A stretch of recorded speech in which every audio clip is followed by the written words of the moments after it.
Good morning all of you. उम्मीद करते हैं आप लोग ठीक ही होंगे और स्टडी ध्यान से करते होंगे। चलिए, आज का जो टॉपिक होगा उसका नाम होगा non stoichiometric defect. Non stoichiometric defect का हिंदी जो होगा उसका नाम होगा अरस समीकरण भित्ति दोष। अरस समीकरण भित्ति दोष। प्रश्न उठता है कि किसका पार्ट है, तो हमने पीछे आपको बता दिया है। चलिए एक बार पुनः हम रिवाइज आपको करा देते हैं, कहाँ से आया कैसे आया, पुनः एक बार मेमोरी को क्लियर कर देते हैं। सबसे पहले आप सीखिए, डिफेक्ट आपने पढ़ा है। डिफेक्ट का दूसरा नाम होता है दोष, जिसको त्रुटियां करते हैं या दोषों में अपूर्णताएं करते हैं। कोई कुछ भी कहिए, अपूर्णता कहिए, दोष कहिए, त्रुटियां कहिए, सबका मतलब एक होता है। और यह कितने प्रकार का था? 2 प्रकार का।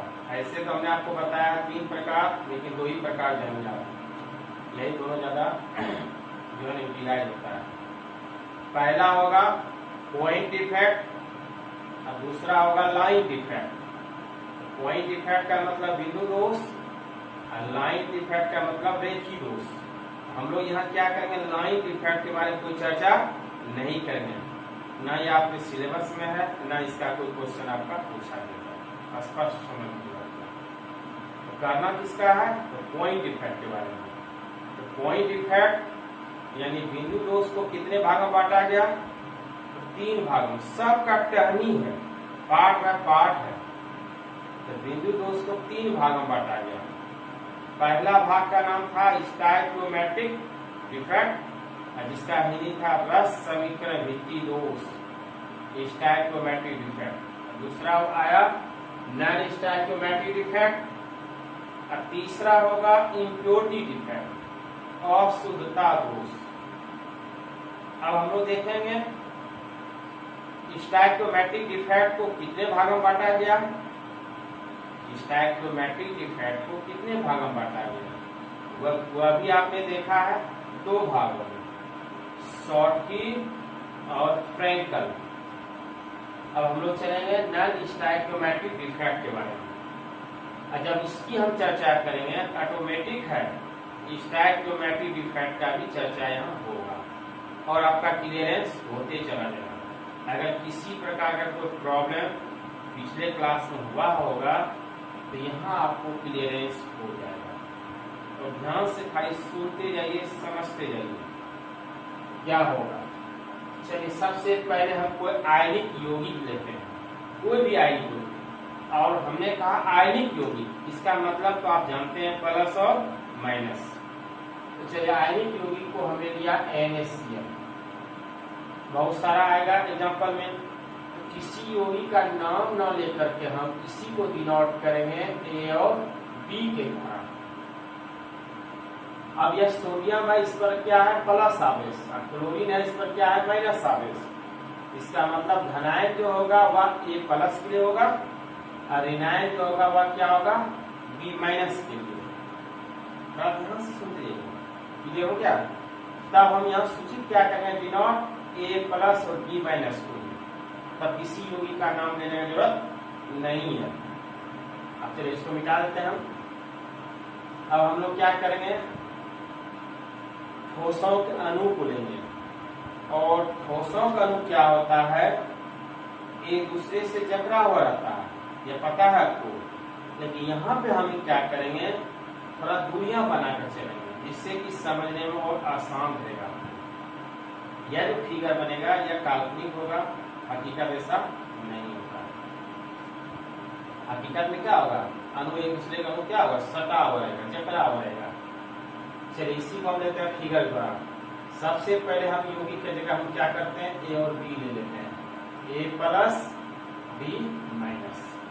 और इसका जो हम अनुपात देखते हैं, इसका अगर रेशियो पूछा जाए तो अभी फिलहाल क्या है, 1 B का अनुपात क्या, 1 अनुपात 1, क्योंकि अनुपात का भी यहाँ चर्चा बहुत चलेगा। अनुपात से ही हमारा क्लियरेंस होगा डिफिनेशन। अब हम गोला लेंगे,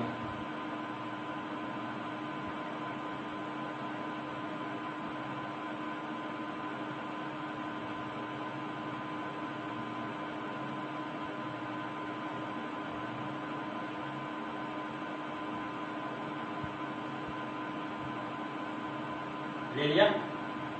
इसी को हम डिनोट करेंगे ए प्लस बी माइनस, ए प्लस बी माइनस, ए प्लस बी माइनस, ए प्लस बी माइनस, ए प्लस बी माइनस, ए प्लस बी माइनस। अब सब के अणु को क्या करेंगे, टच करा देंगे, स्पर्श करा देंगे। यहाँ भी स्पर्श करा दीजिए, हो गया टच। अब हम लोग देखते हैं कि यह जो क्रिस्टल जालक बना है, ऐसा जो अरेंजमेंट हुआ है, इस अरेंजमेंट का क्या नाम होगा, आदर्श व्यवस्था होगा, आइडियल अरेंजमेंट होगा। यह फिलहाल अभी जो बना हुआ है क्रिस्टल जालक, इसमें किसी प्रकार का दोष नहीं है, तो यह जो बना हुआ इसको कहा जाएगा आइडियल अरेंजमेंट। अब इसका अनुपात क्या होगा, इसको पहले हम लोग देखते हैं। चलिए इसमें ए प्लस की संख्या को गिनिए। अब ए प्लस की संख्या देखते हैं कितना होता है, 1 2 3 4 5 6 आ गया। अब बी माइनस की संख्या देखिए कितना है, बी माइनस का 1 2 3 4 5 6, यह भी 6 आया। अब यह दोनों का अनुपात क्या आ जाएगा, 6:6। और सरल अनुपात में बनाएंगे तो 1:1। तो गौर कीजिए, यह जो था यौगिक का सूत्र, उसके बाद जो क्रिस्टल जालक में जो निर्माण हुआ उसका भी क्या है अनुपात, 1:1। और दोनों स्थिति में यह क्या हो गया, समान हुआ।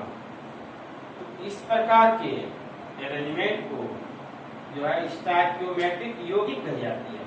स्टोइकियोमेट्रिक यौगिक, अभी दोष नहीं बोलेंगे, वह स्टोइकियोमेट्रिक यौगिक, लेकिन हमने इसकी परिभाषा आपको लिखा है, वह सापेक्षिक अनुपात।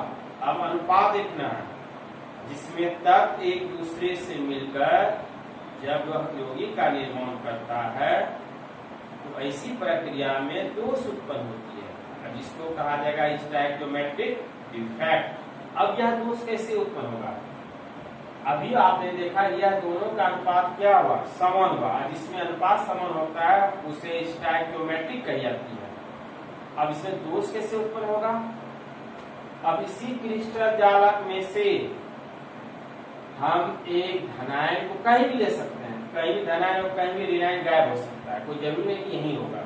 तो समझने के लिए हम ऊपर ही दिखा रहे हैं आपको, एक धनायन और एक ऋणायन क्रिस्टल जालक से गायब हो जाता है, कभी वह पुनः लौटकर नहीं आएगा। तब इसका अनुपात क्या होगा, चलिए इसको फिलहाल मिलाते हैं। ऊपर का रहने देते हैं कंपेरिजन के लिए, यौगिक से पहले और यौगिक के बाद का अनुपात।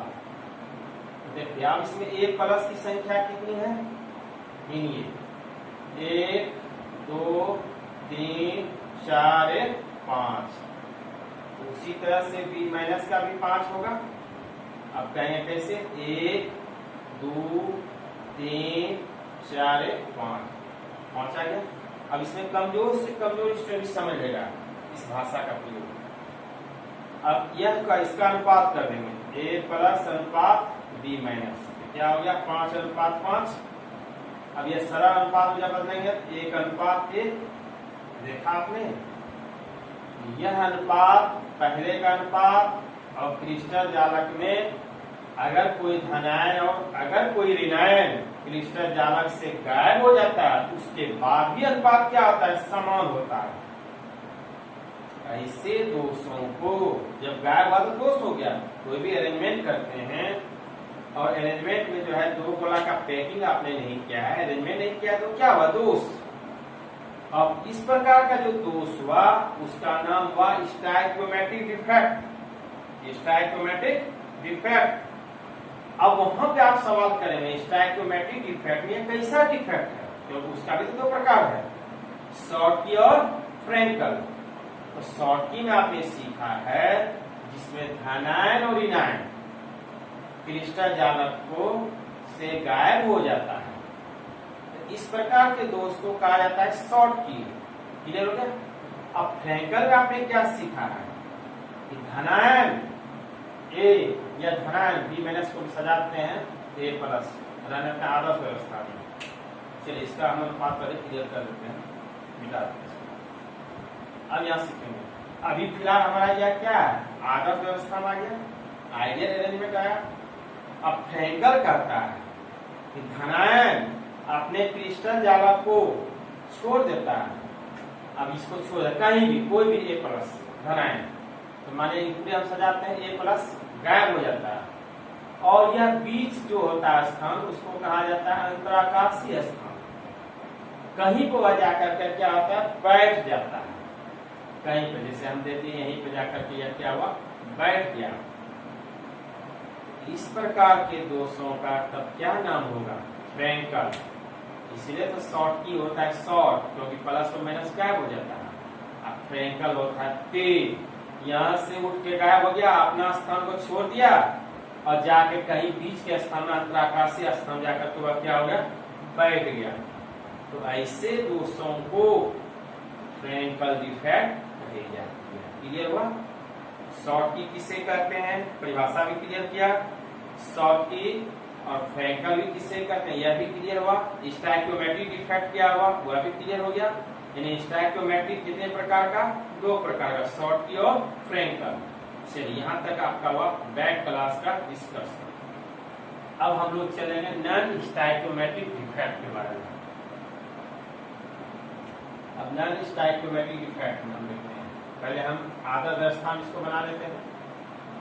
एक ही फिगर से हम काम चला रहे हैं, आप लोग जो है तरह तरह का फिगर बनाएंगे, सब फिगर चेंज करेंगे। अब पहले हम इसको समझा देते हैं, तब हम इसकी परिभाषा को देखेंगे क्या है। नॉन स्टाइकियोमेट्रिक डिफेक्ट क्या होगा, पहले इसे समझेंगे। स्टाइकियोमेट्रिक से जस्ट यह विपरीत होगा, और विपरीत में भी इसमें क्या होगा, तो जब क्रिस्टल जालक सजा हुआ रहेगा, वह अरेंजमेंट में ऋणायन जो होता है क्रिस्टल जालक को छोड़ देता है। अब देखिए ऋणायन, अब छोड़ने के बाद उसका अनुपात में क्या होगा, अंतर तो होगा, कहीं जाकर बैठेगा, वह छोड़ देगा। कोई भी ऋणायन ले लीजिए, चलिए हम यही ले लिए या क्रिस्टल जालक में, तो पहले हमारा ए बी का अनुपात है 1:1 है ना। अब इसके बाद देखते हैं ए प्लस की संख्या कितना होगा, ये 1 2 3 4 5 6, और बी माइनस का अनुपात क्या होगा, ए गायब हुआ इसका मतलब 5 होगा। अब गिनती है 1 2 3 4 5, और जब इसका रेशियो करेंगे 6:5 हुआ, कभी ये समान हुआ। लेकिन स्टाइकियोमेट्रिक में क्या था, किसी भी परिस्थिति में अगर गायब भी हो जाता था, उसके मूल अनुपात से वह मिल जाता था, लेकिन यह मूल अनुपात में मिला, इसी को कहा जाता है नॉन स्टाइकियोमेट्रिक डिफेक्ट। समझ में आ गया होगा। अब हम लोग देख लेते हैं परिभाषा को। किसी क्रिस्टल जालक में धनायन और ऋणायन का अनुपात यौगिक के आदर्श अनुसूत्र के अनुरूप नहीं होता है, वाह, यौगिक के आदर्श अनुसूत्र के अनुरूप हुआ, तो ऐसे दोषों को नॉन स्टाइकियोमेट्रिक डिफेक्ट कहते हैं। और उम्मीद करते हैं समझ में आ गया होगा। अब इसी का दूसरा नाम होता है बर्थोलाइट यौगिक। बर्थोलाइट यौगिक, इसमें भी कभी ऑब्जेक्टिव पूछ सकता है आपसे कि नॉन स्टाइकियोमेट्रिक डिफेक्ट को कौन सा यौगिक कही जाती है, कौन सा यौगिक, बर्थोलाइट यौगिक। यह सब बात जल्दी कोई नहीं बताता है, जिसका अभी दूसरा नाम होगा बर्थोलाइट यौगिक। हम बता रहे हैं क्योंकि आगे चलते आपको कंपटीशन में भी कम आएगा, इस सब पर भी हम ध्यान देते हैं मटेरियल को। यहाँ तक क्लियर हुआ। अब यह जो दोष आया, ऋणायन जो क्रिस्टल जालक को गायब हो गया, गायब होने के बाद इस प्रकार का जो दोष उत्पन्न हुआ, उसका नाम हुआ नॉन स्टाइकियोमेट्रिक डिफेक्ट। अब इसका भी तो वंशज होगा, तो इसकी या इसका वंशज भी कितना हुआ, 2 प्रकार का। और इतना जानिए इस चैप्टर में सबका 2 प्रकार है, कोई भी आएगा सबका अपना वंशज क्या होगा, 2 प्रकार। मूल बात बताते हैं। तो यह कितने प्रकार का होता है, 2 प्रकार का। अब पहला क्या हुआ, धातु अधिकता दोष। जिसका इंग्लिश होगा मेटल एक्सेस डिफेक्ट, और दूसरा होगा धातु न्यूनता दोष, जिसका इंग्लिश होगा मेटल डिफिशिएंसी डिफेक्ट। अब हम लोग सीखेंगे कि धातु अधिकता दोष क्या है। देखिए नाम से पता, देखिए धातु अधिकता, इसका मतलब क्या है, धातु इसमें क्या होगा, अधिक होगा। अब कौन सा धातु अधिक होगा, तो उसके लिए हम पहले आपको समझा देते हैं, तब हम लोग चलेंगे डिफिनेशन पे, क्योंकि समझने का ही मूल है। जितना अच्छा से समझ लेंगे उतना अच्छा कॉन्सेप्ट थ्योरी रहेगा। इसको हम रहने देते हैं क्योंकि हमको पुनः बनाना पड़ेगा। एक ही फिगर से हम काम चला रहे हैं। अब इसमें कंजूस हमको नहीं कर दीजिएगा, क्योंकि यहाँ स्पेस छोटा है, बार बार लिखना पड़ेगा। अब देखिए मूल बात समझाते हैं। जब भी हम लिए तो ए और बी को लेते हैं, यानी ए पे प्लस देते हैं, बी पे हम क्या देते हैं, माइनस। कोई योगी का नाम नहीं लिख करके हम उसको डिनोट कर दिए ए प्लस और बी माइनस, और ए प्लस का मतलब धनायन और बी माइनस का मतलब ऋणायन, क्योंकि क्रिस्टल जालक है, और वह भी क्रिस्टल जालक कैसा होता है, आयनिक। इस बात को ध्यान रखेंगे। और कोई भी यौगिक होगा तो वह आयनिक होगा ही, जब तक प्लस माइनस नहीं मिलेगा तो आयनिक यौगिक का निर्माण नहीं हो सकता है। अब ए प्लस जो होगा, ए प्लस को कहा जाएगा धातु आयन। कौन सा आयन कह जाएगी, धातु आयन। अब बी माइनस जो होगा उसका नाम रखा जाएगा अधातु आयन, अधातु आयन। अब क्लियर हो गया। जब भी होगा ए प्लस का क्या होगा, मतलब धातु आयन, अब बी माइनस का मतलब क्या होगा, अधातु। तो यहाँ पे जो आयन है स्टोइकियोमेट्री दो प्रकार का, metal axis defect, metal axis defect, इसका मतलब धातु अधिकता दोष में क्या होगा, धनायन, और धनायन का क्या होगा, अधिक होगा, किससे, ऋणायन से। धनायन क्या होगा, ऋणायन से अधिक होगा। इसका मतलब है ए प्लस ग्रेटर देन होगा किससे, बी माइनस से। ए प्लस हर हमेशा क्या होगा, माइनस से, बी माइनस से क्या होगा, बड़ा होगा। यानी अर्थात धनायन की संख्या अधिक होगा और ऋणायन की संख्या कम होगा, तो उसे कहा जाएगा धातु अधिकता दोष। और सब क्लियर, सीधा देखिए। और परिभाषा भी हमने लिखा है कि जब धनायन की संख्या अधिक होती है तो उसे धातु अधिकता दोष कहते हैं। अर्थात ए प्लस ग्रेटर देन होता है बी माइनस। यहाँ तक क्लियर हो गया। अच्छा, इसी में क्या होगा, धातु युक्ता दोष में क्या होगा, तो धातु युक्ता दोष में हो जाएगा ए प्लस छोटा होगा बी माइनस से, यानी माइनस ऋणायन की संख्या अधिक होगा और इसमें धनायन की संख्या क्या होगा, कम। चलिए हम इसकी चर्चा बाद में करेंगे, पहले इसकी चर्चा कर लेते हैं। यहाँ पे इसको कर लेते हैं। अब आ जाइए इसकी परिभाषा। अब यह जो आया मेटल एक्सिस डिफेक्ट, यह भी कितने प्रकार का होता है, यह भी दो प्रकार का होता है। सबका वंशज का कितना प्रकार है, दो प्रकार। तो मेटल एक्सिस डिफेक्ट को भी दो भागों में बांटा है। पहला पार्ट होगा, अभी पहला चर्चा करेंगे, ऋणायनिक रिक्तिका दोष। ऋणायनिक रिक्तिका दोष, इसका मतलब है ऋणायन, ऋणायनिक का मतलब क्या हुआ, ऋणायन, और रिक्तिका दोष मतलब क्या होगा, खाली स्थान, तभी उसका नाम होगा। और इंग्लिश होगा एनियोनिक वैकेंसी डिफेक्ट, एनियोनिक वैकेंसी डिफेक्ट। अब हम लोग इसकी परिभाषा देखें, यहीं से क्लियरेंस होगा। देखते हैं, इसमें एक ऋणायन कहता है, एक ऋणायन अपने जालक बिंदु से गायब हो जाता है। पहले हम सबको सजा देते हैं, अभी बना देते हैं इसको आदर्श व्यवस्था। अब कोई गड़बड़ी होगा इसका मतलब वो आइडियल नहीं कहलाएगा, ऐसे भी समझिए।